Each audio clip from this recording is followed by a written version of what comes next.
Welcome back to exemplar CH। Friends, आज Sunday है और आज जो है प्रैक्टिस पेपर का बारी है और आज हम लोग प्रैक्टिस पेपर 4 की बात करेंगे। फटाफट अंदाज में वन-लाइनर है। हाइलाइट्स आपको बता दें, आज हम लोग विलियम शेक्सपियर के एक ट्रेजेडी है रोमियो एंड जूलियट, उसकी चर्चा करने वाले हैं और बेहतरीन क्वेश्चंस का कलेक्शन है। आइए शुरू करते हैं, देखिए अंत तक। क्वेश्चन नंबर 1 कह रहा who is called problem play writer, किसे कहा जाता है? उस जॉन गाल्सवर्दी को कहा जाता है। आपको बता दें, जॉन गाल्सवर्दी सोशल इश्यूज़ पर लिखा करते हैं, इसलिए उनके जितने भी प्लेस हैं वो प्रॉब्लम प्लेस के नाम से जाना जाता है। Who wrote the play the silver box, silver box की बात करते हैं, 1906 में आया था, गाल्सवर्दी के द्वारा लिखा गया प्ले है, एक सक्सेसफुल प्ले है। In which year the silver box appeared, तो मैंने बता दिया द सिल्वर बॉक्स जो आया था फ्रेंड्स 1906 में आया था bye John Galsworthy. Who wrote the play Joy, Joy आया था फ्रेंड्स 1909 में और गाल्सवर्दी के द्वारा लिखा गया सेकेंड ड्रामा है और यह सक्सेसफुल नहीं रहा है, ध्यान रखिएगा। नेक्स्ट है in which year the play Joy was published, तो यह आया था 1909 में by John Galsworthy. Who wrote the play Strife, Strife भी आया था फ्रेंड्स 1909 में जॉन गाल्सवर्दी के द्वारा। नेक्स्ट है in which year the play Strife was published, तो आपको बता दें 1909 में ही स्ट्राइफ आया था, जिसमें कैपिटल और लेबरर की बात करता है। In which year the play Justice was published, तो 1910 में आया था जस्टिस, ठीक है, जेम्स हाउ और वाल्टर हाउ की बात करता है, कुछ कैरेक्टर्स हैं। Who wrote the play the Skin Game, तो आपको बताया था स्किन गेम आया था 1920 में और जॉन गाल्सवर्दी के द्वारा लिखा गया है प्ले है। In which year the play the Skin Game publish, तो 1920 में आया था the Skin Game. Who wrote the play a Family Man, अब ध्यान रखिएगा एक प्ले आया था फैमिली मैन 1922 में लिखा गया था, पब्लिश हुआ था। एक और इनका जो प्ले है लॉयल्टीज़ भी फ्रेंड्स आया था 1922 में और इनका जो फेवरेट फारसाइट सागा भी आया था 1922 में। तो ध्यान रखिएगा Loyalties a Family Man and Forsyte Saga 1922 में, तो इंपॉर्टेंट है 1922 जॉन गाल्सवर्दी के द्वारा अ फैमिली मैन लिखा गया प्ले है। हु इज ऑस्कर वाइल्ड, तो ऑस्कर वाइल्ड के बारे में जान लेते हैं। एक ड्रामाटिस्ट हैं, ठीक है, एक तो ड्रामाटिस्ट हैं, 1854 में पैदा हुए थे, 1900 में इनका देहांत होता है। कहाँ के हैं? तो एक आयरिश ड्रामाटिस्ट हैं, डबलिन आयरलैंड में पैदा हुए थे, ध्यान रखिएगा Oscar Wilde. Who wrote the play the importance of being Earnest, यह एक प्ले है अर्नेस्ट वाइल्ड का, सॉरी ऑस्कर वाइल्ड का, ठीक है, ऑस्कर वाइल्ड का यह एक प्ले है the importance of being Earnest. Who wrote the fairy tale the happy prince एक कहानी है, फेयरी टेल है, ऑस्कर वाइल्ड के द्वारा लिखा गया है, इंपॉर्टेंट है ये प्ले, हम लोग पढ़े हुए हैं, सॉरी एक कहानी हम लोग पढ़े हैं happy Prince. What was the nationality of Oscar Wilde, तो आपको बता दें कि ऑस्कर वाइल्ड आयरिश हैं, यानी आयरलैंड डबलिन में पैदा हुए थे 1854 में। In which year John Galsworthy Nobel prize, तो 1932 में इन्हें प्राइज़ मिलता है, नोबेल प्राइज़। अगर 1918 की बात करते हैं तो रिफ्यूज नाइटहुड, 1921 की बात करते हैं तो प्रेसिडेंट ऑफ पेन और 1929 की अगर बात करते हैं तो ऑर्डर ऑफ मेरिट, ध्यान रखिएगा। Which age Charles Dickens belong to, तो विक्टोरियन ईरा से बिलोंग करते हैं फ्रेंड्स, 1837 टू 1901 चलता है विक्टोरियन ईरा। अगर चार्ल्स डिकेंस की बात करते हैं तो 1812 में पैदा हुए थे और 1817 में इनका 70 में इनका डेथ होता है। Which age Thomas Hardy belongs, Thomas Hardy की अगर बात करते हैं तो जो नावल लिखा करते थे और विक्टोरियन ईरा के अभी राइटर हैं, नावलिस्ट हैं, 1840 में पैदा हुए थे, 1928 में इनका देहांत होता है। और लास्ट TGT में फ्रेंड्स आपको बता दें 1840 में इनका डेट ऑफ बर्थ पूछा गया था पिछले एग्जाम में, तो ध्यान रखिएगा। नेक्स्ट है in which genre we find spirit of revolt in Victorian age, तो कह रहा है कि विक्टोरियन एज में फाइंड स्पिरिट ऑफ रिवोल्ट, तो जो स्पिरिट ऑफ रिवोल्ट होता है, यानी जो कह सकते हैं रिवोल्ट में होता है विद्रोह का जो आत्मा है, उसकी हमें विक्टोरियन एज में दिखने को मिलती है, तो वो है नॉवेल में, ठीक है। In whose novels we find a minute study of mankind, तो ध्यान रखिएगा ये लाइन क्लियर हो जाना चाहिए और a minute study of mankind Charles Dickens के नॉवेल्स में देखने को मिलता है। Who wrote the novel David Copperfields, तो डेविड कॉपरफील्ड्स जो है चार्ल्स डिकेंस के द्वारा लिखा गया एक नॉवेल है, विक्टोरियन ईरा के नॉवेलिस्ट है। पिंडारिक ओड्स अनदर नेम, तो द डोरियन ओड बोला जाता है पिंडारिक ओड को, ठीक है, पिंडारिक ओड को द डोरियन ओड बोला जाता है। Pindaric odes were written for, क्यों लिखा जाता है पिंडारी कोड, तो आपको बताया था द ऑनर ऑफ विक्ट्री, यानी विजय के सम्मान में, यानी जो हम जीतते हैं, जीत के सम्मान के लिए हम पिंडारी कोड्स की बात करते हैं या लिखा जाता है। आगे बढ़ते हैं, नेक्स्ट है 24 की बात करते हैं। Is the example of Pindari code, तो बात करते हैं the progress of पोएजी, the progress of पोएजी and the bird, क्या है, ये दोनों पिंडारिक ओड के एक बेहतरीन एग्जाम्पल हैं। Pindaric ode is also known as, तो कोरल ओड बोला जाता है, पिंडारिक ओड को क्या बोला जाता है, ठीक है, कोरल ओड बोला जाता है। Ode is a poem that written for an occasion, तो ओड एक ऐसा पोयम होता है जो किसी अवसर पर गाया जाता है। The forms of odes are, तो पिंडारिक ओड होता है, होरेसियन होता है एंड इरेगुलर ओड होता है, यानी ओड के जो प्रकार होते हैं वो 3 प्रकार के, Pindaric, Horatian and irregular. Dramatic monologue की अगर बात करते हैं तो सबसे बड़ा ये एक फीचर है ड्रामेटिक मोनोलॉग, ये जो chief feature of Victorian era. और अगर ब्राउनिंग की हम बात करते हैं फ्रेंड्स, तो ब्राउनिंग सबसे ज़्यादा ड्रामेटिक मोनोलॉग का यूज किया करते थे। What is the primary effect of the dramatic monologue form, तो ड्रामेटिक आयरन होता है जो ड्रामेटिक मोनोलॉग फॉर्म होता है, और ड्रामेटिक आयरन ही होता है। The language of the dramatic monologue is sometimes rough and course, कह रहे कभी कभी आपको बता दें कि ड्रामेटिक मोनोलॉग का जो भाषा होता है ना बहुत ही रफ और कोर्स होता है। रफ मतलब बेकार, और कोर्स मैंने भी खट्टिया कह सकते हैं। Dramatic monologue can be use for psycho analysis के लिए ड्रामेटिक मोनोलॉग का यूज किया जा सकता है, ऐसा बोला गया है।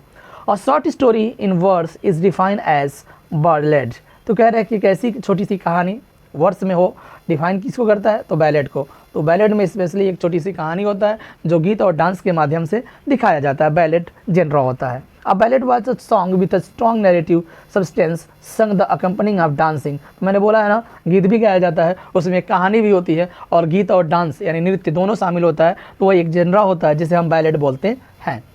नेक्स्ट क्वेश्चन की बात करते हैं, द पॉपुलर बैलेड हैड, अच्छा कह रहा है कि जो फेमस बैलेड होते हैं उनके पास क्या क्या होता है, तो स्ट्रॉन्ग ड्रामेटिक एलिमेंट होता है, और स्ट्रॉन्ग सेंस ऑफ पार्टिसिपेशन होता है, और मच इंटरटेनमेंट होता है। तो ध्यान रखिएगा ये तीनों फैक्टर्स काम करते हैं पॉपुलर बैलेड के तहत।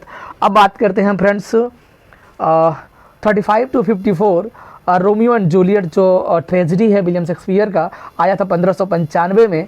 उस रोमियो और जूलियट पर बेस्ट कुछ इंपॉर्टेंट वन लाइनर की बात करते हैं, आइए शुरू करते हैं। 35 क्वेश्चन कहता है कि what does Paris think has upset Juliet so Tybalt's death, तो कह रहा है कि पेरिस क्या ऐसा सोचता है कि जूलियट बहुत ही उदास है, तो इसलिए उदास है क्योंकि टाइबाल्ड्स का डेथ होता है। अब आपको हम थोड़ा सा बता देते हैं कि पेरिस कौन है, तो पेरिस आपको बता दें ये एक यंग नोबल मैन है और किंग्समैन है रोमियो का, पेरिस, ठीक है। और अगर टाइबाल्ट की बात करते हैं फ्रेंड्स, तो टाइबाल्ट जो है एक नेफ्यू रहता है कैपुलेट फैमिली का, ठीक है। टाइबाल्ट जो है कैपुलेट फैमिली समझ रहे हैं ना, यानी कैपुलेट क्या बोलते हैं, रोमियो और जूलियट के जो मम्मी पापा रहते हैं वो कैपुलेट फैमिली से बिलोंग करते हैं, और जो रोमियो रहता है वो मोंटेग फैमिली से बिलोंग करता है। तो टाइबाल्ट जो है कैपुलेट फैमिली का एक नीस है, या सॉरी नेफ्यू है, और जूलियट का नर्स है टाइबाल्ट, और उसी का डेथ हो जाता है। इसलिए पेरिस ऐसा सोचता है कि जूलियट निराश क्यों हो, अपसेट क्यों है, तो टाइबाल्ट के डेथ पर, ठीक है। कुछ और कैरेक्टर्स आगे हम बताते हैं। नेक्स्ट है how does Juliet respond to Paris, तो जूलियट कैसे रिस्पॉन्ड करती है पेरिस को, तो विथ इंडिफरेंस। विथ इंडिफरेंस का मतलब होता है फ्रेंड्स कि एकदम उदासीन होकर के, उदास मुद्रा में वह रिस्पॉन्ड करती है पेरिस को। पेरिस जो है किंग्समैन है रोमियो का, या बेस्ट फ्रेंड भी कह सकते हैं। What is Friar Laurence plan for Juliet, तो फ्रियर लॉरेंस जो है एक फ्रांसीसिकन है, ठीक है, इस रोमियो एंड जूलियट प्ले में, और वह क्या प्लान बनाया है जूलियट के लिए, तो she will fake her own death, तो ऐसा वो कह रहा है कि वो अपना एक क्या करेगा, फेक डेथ दिखाएगा and run away with Romeo, और रोमियो के साथ वह भाग जाएगी, ऐसा वो प्लानिंग कर रही है। कि देखिए ये फ्रियर लॉरेंस की बात कर रहा है कि वह अपने आप को दिखाएगी कि जूलियट क्या है, मतलब सॉरी फ्रियर जो है वो मर गई है, और वो क्या करेगी, मर जाने के बाद वह रोमियो के साथ क्या करेगी, भाग जाएगी। ये ऐसा प्लानिंग है फ्रियर लॉरेंस का। नेक्स्ट है how does Juliet surprise her parents, अपने पेरेंट्स पर यानी जो कैपुलेट्स फैमिली होता है यानी कैपुलेट्स जो पेरेंट्स होते हैं उनके क्यों इतना सरप्राइज होती है, तो भाई एग्रीइंग मैरी पेरिस, यानी इसलिए आश्चर्यचकित होती है कि पेरिस से वो शादी करने के लिए एग्री कर जाते हैं लोग, ठीक है, एग्री कर जाते हैं लोग, इस बात से बड़ा ही आश्चर्यचकित होती है Juliet. Clear. How does Capulet react to Juliet's decision, तो कैपुलेट कैसे जूलियट्स के रिएक्शन पर रिएक्ट करती है, डिसीजन पर रिएक्ट करती हैं, तो he changes the day of wedding, तो लोग क्या करते हैं कैपुलेट जो दंपति हैं जो जूलियट्स के मम्मी पापा हैं वो लोग उसकी शादी की जो डेट होता है ना चेंज कर देते हैं, ठीक है। What does Juliet fear may happen when she drinks the potion, जब वह उस ड्रिंक को पीती है तो वो क्या घटना घट सकता है, वो ऐसा क्या सोचती है, तो सी विल डाई, या तो वह मर जाएगी, या wake up alone in the Tom, या तो अकेले टॉम पर जगी रहेगी, यह एक हो सकता है ऐसा जब वह क्या पीती है, पोशन। पोशन का मतलब एक ड्रिंक होता है, लिक्विड होता है। आगे करें कि why does Juliet think Friar Laurence might betray her, क्यों ऐसा लगता है जूलियट को कि फ्रियर लॉरेंस उसे धोखा देगा, तो to hide his role in her marriage, तो अपनी शादी में वह क्या कर रहा है, उसके रोल को हटा दे रहा है, अपने रोल को हटा दे रहा है, इसके वजह से वह सोचती है कि वह उसे धोखा दे सकता है। Whose ghost does Juliet see before drinking the potion, अच्छा पोशन पीने से पहले जूलियट किसके भूत को देखती है, तो टाइबाल्ड्स के भूत को देखती है, क्योंकि टाइबाल्ड्स का डेथ हुआ रहता है, और टाइबाल्ड्स जो आपको बताता हूँ वो नर्स होती है किसकी, जूलियट्स की, ठीक है। Who discover Juliet seemingly dead body, तो डेड बॉडी जूलियट से सेम जैसा डेड बॉडी को कौन ढूंढती है, तो द नर्स, उसकी नर्स ढूंढती है कि मतलब डेड बॉडी जो जूलियट की तरह डेड बॉडी कोई मिल जाए। Why do the musicians decide to stay at the Capulets house, जो म्यूजिशियंस होते हैं वो कैपुलेट्स के हाउस पर रुकने के लिए फैसला करते हैं, ऐसा क्यों, तो कह रहे टू गेट फ्री लंच, यानी उन्हें मॉर्निंग टाइम में एक फ्री लंच मिल जाएगा, इसके लिए वो लोग स्टे करना चाहते हैं। Why does Paris fight Romeo, अच्छा पेरिस जो है रोमियो से क्यों फाइट करता है, तो ही ब्लेम्स रोमियो फॉर जूलियट्स डेथ, तो वो इसलिए लड़ता है क्योंकि वह जूलियट्स के डेथ के लिए और रोमियो पर आरोप लगाता है कि रोमियो की वजह से जूलियट्स का डेथ होता है, इसलिए वो लड़ने की कोशिश करता है। What is the last thing Romeo does before he dies, तो आपको बता दें कि रोमियो क्या करता है, तो अंत समय में रोमियो जो है वह भी मर जाना चाहता है। ही किसेस जूलियट, ही किसेस जूलियट, यानी वह जूलियट को किस करता है, और उसके बाद वह अंतिम चीज़ यही है, मरने से पहले वह एक बार जूलियट को किस करना चाहता है Romeo. Why does Friar Laurence leave the Juliet alone in the tomb, tomb पर फ्रियर लॉरेंस क्यों छोड़ देता है जूलियट को, तो he is afraid of being discovered there, यानी वह इस बात से डरता है कि कोई उसे वहाँ पर खोज लेगा, ध्यान रखिएगा। नेक्स्ट है how does Juliet first try to kill herself, Juliet अपने आप को मारने की कोशिश करती है, जान से मारने की कोशिश करती है, क्यों, तो कह रही है बाई किसिंग रोमियोस पॉइजन लिप्स, कैसे मारने की कोशिश करती है कि जब रोमियो जहर पी लेता है तो उसके जहर वाले होठों को चूम करके वह अपने आप को मारने की कोशिश करती है। How do Capulet and Montague react to the deaths of their children, तो आपको बता दें जो फैमिली रहता है कैपुलेट और मोंटेग, यानी रोमियो का मोंटेग और कैपुलेट जो है जूलियट का परिवार का मम्मी पापा बोलते हैं उनको, कैपुलेट मिसेस कैपुलेट बोला जाता है, तो क्या ऐसा रिएक्ट करते हैं, तो वो कहते हैं कि they agree to end their feud, feud का मतलब झगड़ा होता है, वो इस बात से सहमत हैं कि चलो उनके बच्चों के डेथ की वजह से ये झगड़ा हमेशा हमेशा के लिए जो मोंटेग और कैपुलेट परिवार के बीच में रहता था फ्रेंड्स, वो हमेशा हमेशा के लिए झगड़ा समाप्त हो जाएगा। Why is Romeo happy when we first see him in Mantua, Mantua एक प्लेस है और कह रहा है जब हम पहली बार रोमियो को मंटुआ में देखते हैं तो बड़ा खुश दिखाई देता है, आखिर क्यों, तो he had a dream about Juliet, क्योंकि वह जूलियट के लिए सपने देखता है, जूलियट के बारे में सपने देखता है, इसलिए रोमियो को हम खुश देखते हैं मंटुआ में। What news does Balthasar bring to Romeo, तो जूलियट मर जाती है उसकी खबर लेकर के बाल्थाजार एक नौकर होता है वह रोमियो के पास लेकर के आता है। What does Romeo plan to do after hearing Balthazar's news? अच्छा बाल्थाजार की न्यूज़ को सुनने के बाद रोमियो क्या प्लान करता है, तो किल हिमसेल्फ इन जूलियट्स टॉम, जहाँ पर दफनाई गई है जूलियट उसी के मकबरे पर वह जा करके खुद मार डालने की कोशिश करता है, ऐसा उसका प्लान है रोमियो का। Why didn't Friar John deliver the letter? He was stuck in a quarantine house, यानी एक क्वारंटाइन मतलब समझ रहे हैं ना, अपने आस पास कोई ना हो और अकेले घर में वो फंस जाता है, इसकी वजह से डिलीवर नहीं कर पाता है उस पत्र को। What does Friar Lawrence plan to do with Juliet? क्या करना चाहता है, तो take her back to his cell, cell मतलब होता है कोठरी होता है, वह अपने घर में या कोठरी में लेकर चले जाना चाहता है बैक फ्रियर लॉरेंस, यही उसका जूलियट के साथ क्या है प्लान है। Who wrote tiger's heart wrap in player's hide about Shakespeare. देखिए टाइगर्स हार्ट तो ग्रीन है, हम बात करते हैं रॉबर्ट ग्रीन के बारे में। रॉबर्ट ग्रीन आपको बताते हैं यूनिवर्सिटी विट्स में से एक है और ये कई बार पूछा गया है। यहाँ तक आपका फ्रेंड्स रोमियो एंड जूलियट का जो वन लाइनर है वो खत्म होता है, उसके बाद शुरू होता है अगला क्वेश्चन। तो टाइगर्स हार्ट रैप की बात करते हैं तो ग्रीन ने बोला है शेक्सपियर के बारे में, कई बार पूछा गया पीजीटी और टीजीटी में।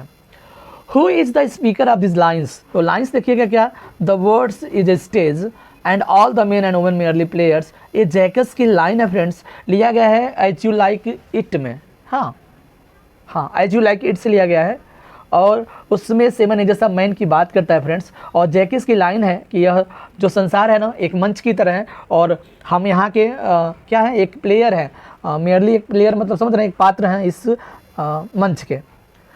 तो ये जैकस की लाइन है, एज यू लाइक इट से लिया गया है, विलियम शेक्सपियर का एक प्ले है। 7 एजेस ऑफ मैन के तहत है और 7 एजेस ऑफ मैन आपको मैंने बताया था कि एक मुल्क आनंद के बारे में कि वो भी 7 एजेस ऑफ मैन करके एक टाइटल्स के 7 नावें लिखना चाहते थे। तो उसमें से जो मॉर्निंग फेस से फर्स्ट टाइटल था जो उसने साहित्य अकेडमी अवार्ड से नवाजा गया था। तो आगे बढ़ते हैं।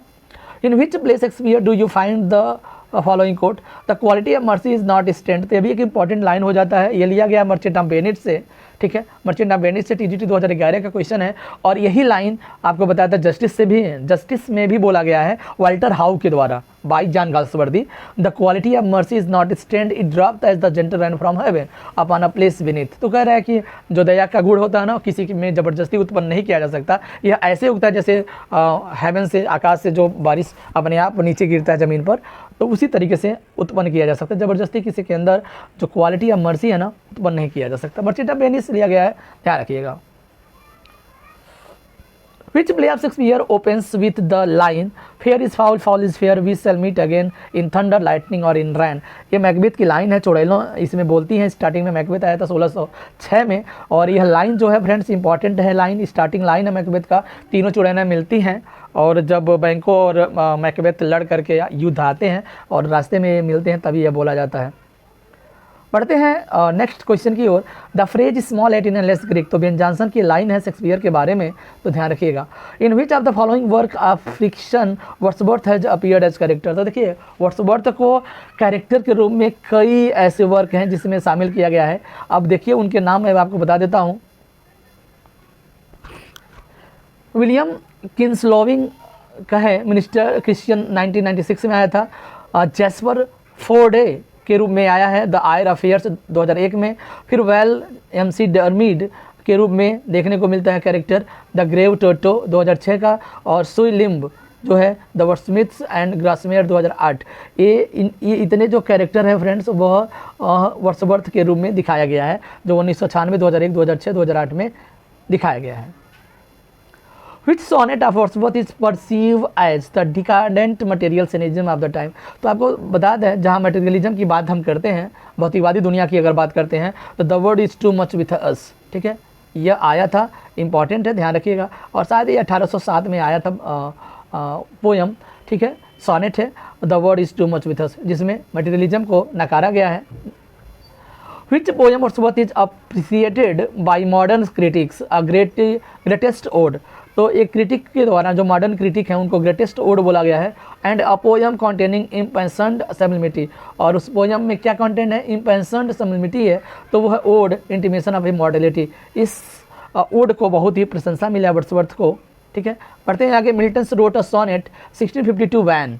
मिल्टन ने लिखा है वैन 1652 में। A young in years but in sage counsel old to an English politician's statements and colonial governor who was he। तो सर हेनरी वैन है, ठीक है, सर हेनरी वैन की वजह से उन्होंने मेन एक वैन 1652 में एक सोनेट लिखा था, तो ध्यान रखिएगा। किसको डेडिकेट किया गया है या किसको बोला गया है, सर हेनरी वैन को, वैन सोनेट्स के रूप में।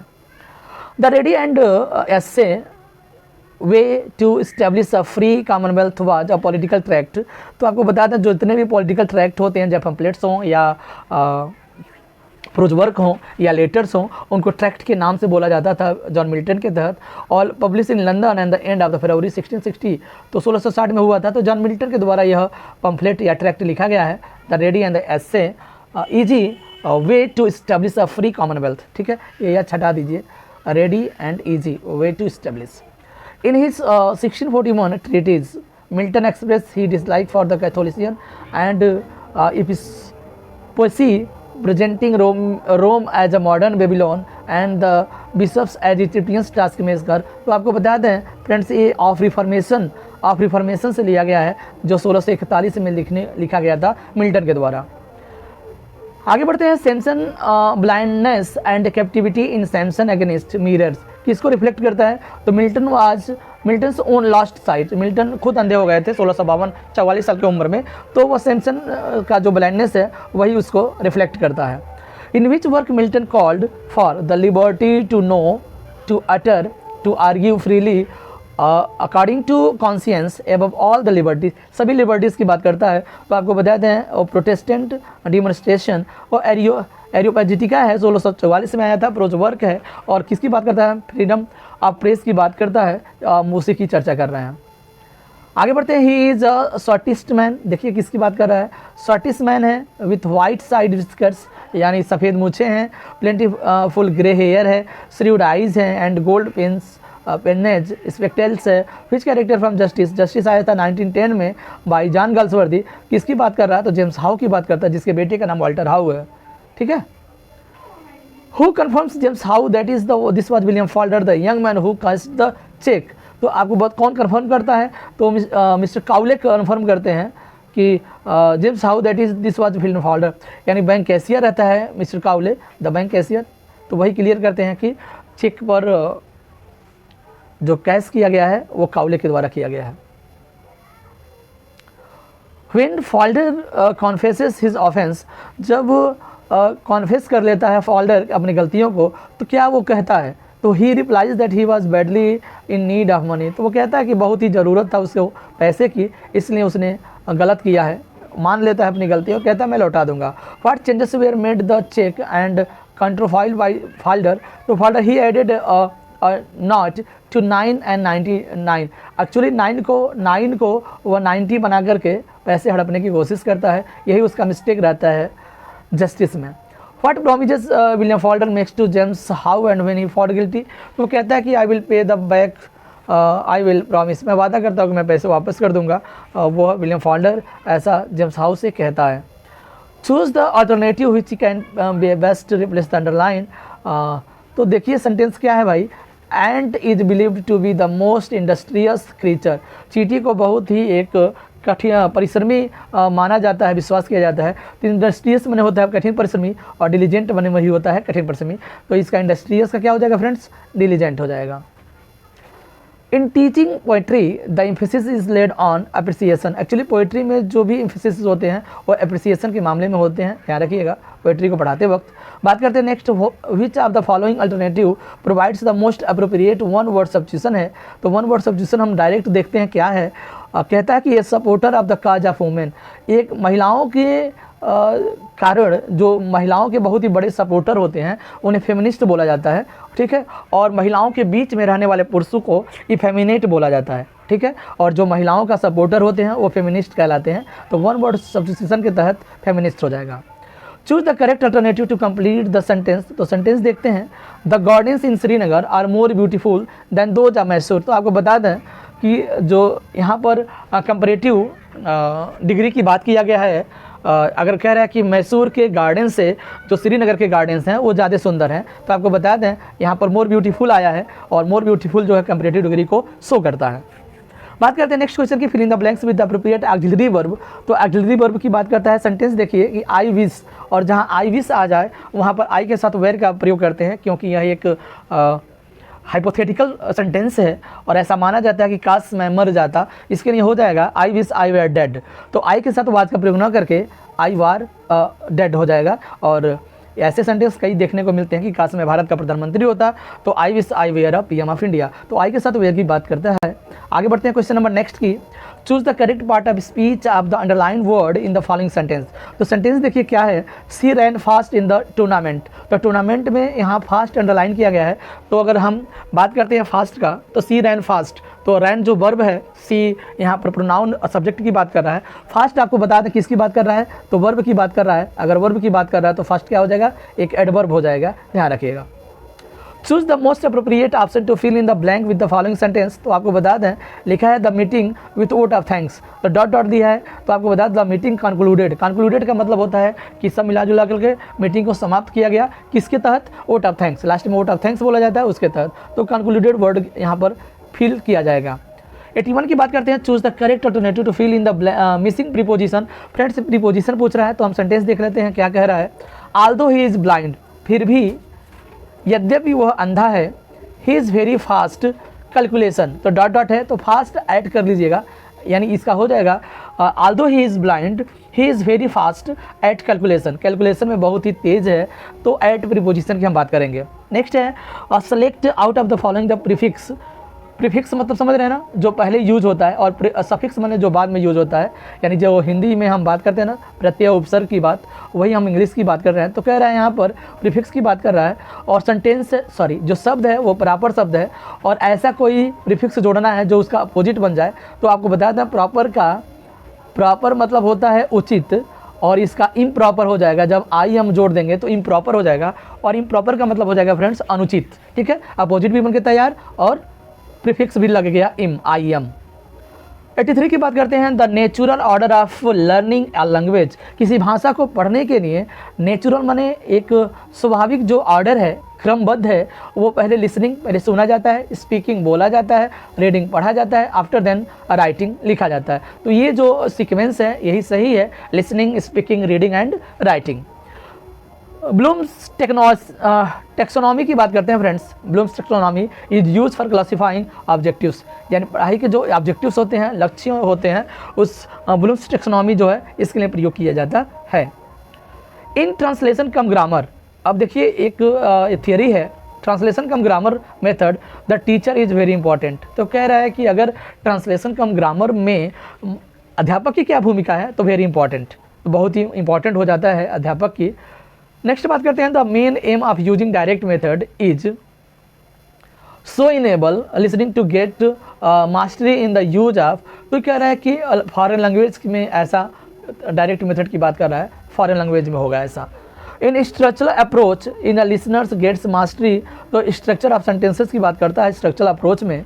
हम बात करते हैं English is not a phonetic language, इसका क्या मतलब है, तो कह रहे हैं it means pronunciation of word is not a sum total of the sound of letters. तो कह रहा है कि जो इसका उच्चारण है वह टोटल जो लेटर के साउंड्स होते हैं ना उसके बराबर नहीं है, ऐसा इसका अर्थ होगा। English is not a phonetic language. Next question की बात करते हैं, in English language there are, हाँ ये इंपॉर्टेंट है, 12 वावल साउंड्स होते हैं इंग्लिश लैंग्वेज में, 12 वावल साउंड्स, 8 डिप्थॉन्ग्स होते हैं और 24 कॉन्सोनेंट साउंड्स होते हैं, ध्यान रखिएगा। और सब मिला जुला करके 8 4 12, 12 और 2 यानी 44 होते हैं टोटल, ध्यान रखिएगा। विच of the following is not the characteristics of good hand writing. तो गुड हैंड राइटिंग में लाउडनेस जो शोर होता है, लाउडनेस का कोई महत्व नहीं है।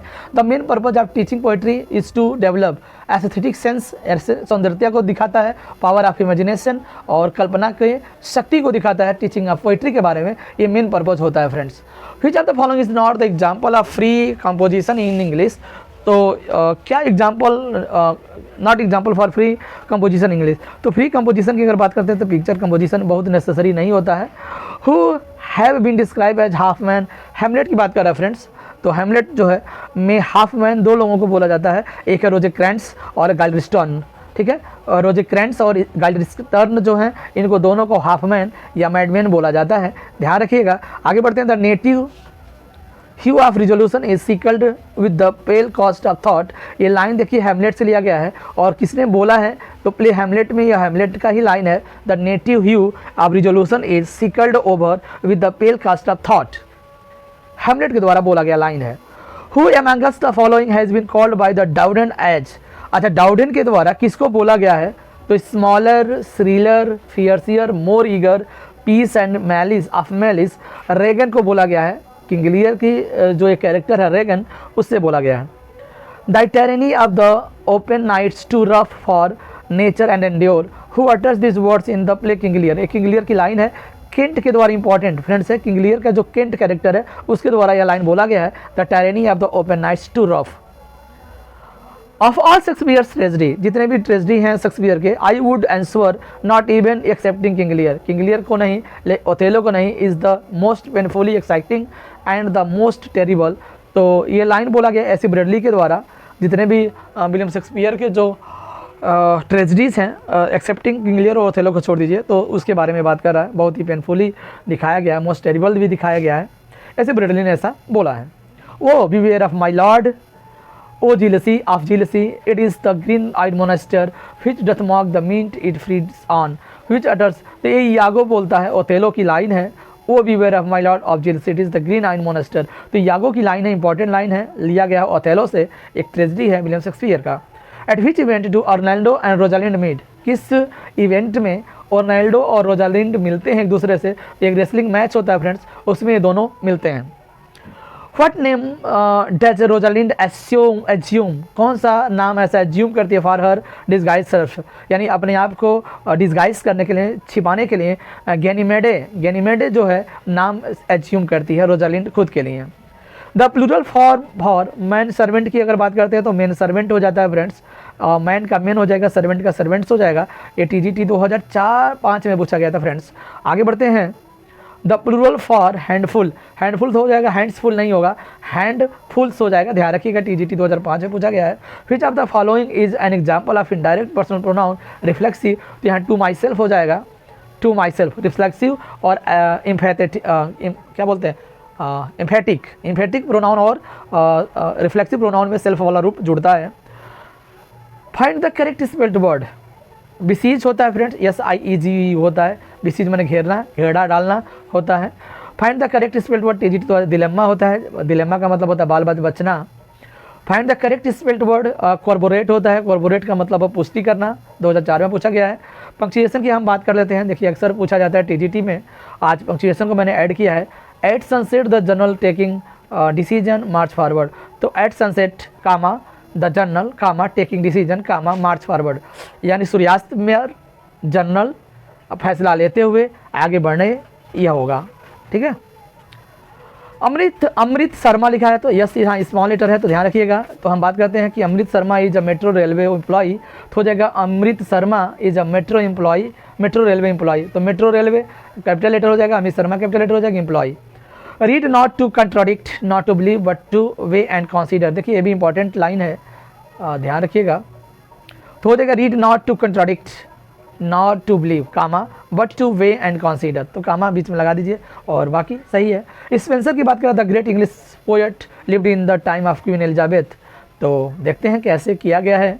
स्पेंसर तो ये नहीं होगा, Spenser comma the great English Elizabeth poet lived in the time of Queen Elizabeth, देखिए टाइम यहाँ होगा, ध्यान रखिएगा। फिर the blanks with the appropriate verb, कह रहा है कि हिज स्पीच वाज सच के साथ एज की हम बात करते हैं, such as I expected him to deliver. चलिए आगे बढ़ते हैं। My position is the same as yours, तो कह रहा है कि मेरा पोजीशन ऐसा है जैसे तुम्हारा है, तो एज योर्स हो जाएगा। आगे कह रहा है कि is the girl I told you of, that is the girl I told you of, जिसके बारे में मैंने बताया था वही वो लड़की है, तो दैट की बात कर लेंगे। I know the village that he lives in, जहाँ या जिस गांव में वो रहता है, मैं उस गांव को जानता हूँ। I know the village that he lives in. और आज का अंतिम क्वेश्चन है, the people who just boarded the plane are artist, तो ध्यान रखिएगा, the people who just boarded the plane are artist, यानी जो लोग प्लेन में बोर्डेड करते हैं, ठीक है, वो एक कलाकार होते हैं, ऐसा बोला गया है। तो बोर्डेड जो क्रिया होगा इसे फिल कर देंगे। ये रहा आज का कुछ इंपॉर्टेंट प्रैक्टिस पेपर के क्वेश्चंस, कुछ ऐसे ही क्वेश्चन के साथ मिलेंगे नेक्स्ट वीडियो में। तब तक ध्यान रखिए अपना, बाय बाय, टाटा।